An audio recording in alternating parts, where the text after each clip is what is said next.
জীবন থেকে শেখার মতো সবচেয়ে মূল্যবান উপদেশ। নাম্বার 1, পরের উপকার করা ভালো, কিন্তু নিজেকে পথে বসিয়ে নয়। নাম্বার 2, যে নদীর গভীরতা বেশি তার বয়ে যাওয়ার শব্দ কম। নাম্বার 3, যে মানসিক গুণগুলি নিয়ে তুমি পৃথিবীতে এসেছো তার মর্যাদা দাও।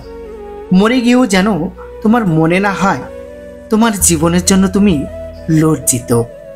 নাম্বার 4, যে মানুষ ভুল করে না বাস্তবে সে কিছুই করে না। নাম্বার 5, সুন্দরভাবে বাঁচতে হলে তোমার দুটো জিনিস দরকার, তা হচ্ছে বুদ্ধি এবং রুচিবোধ।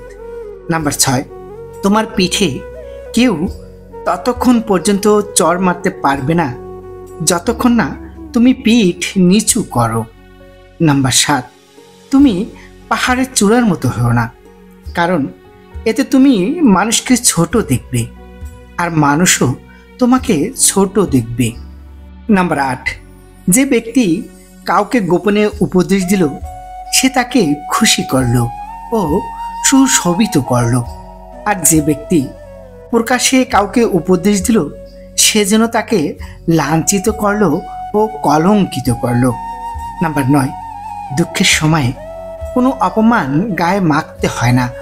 নাম্বার 10, সরাসরি চোখের দিকে তাকিয়ে কেউ মিথ্যা বলতে পারে না, মিথ্যা বলতে হয় অন্যদিকে তাকিয়ে। নাম্বার 11, কাউকে জ্ঞান বিতরণের আগে জেনে নিও যে তার মধ্যে সেই জ্ঞানের পিপাসা আছে কিনা। জন্তুর সাথে জবরদস্তি করা যায়, মানুষের সাথে নয়।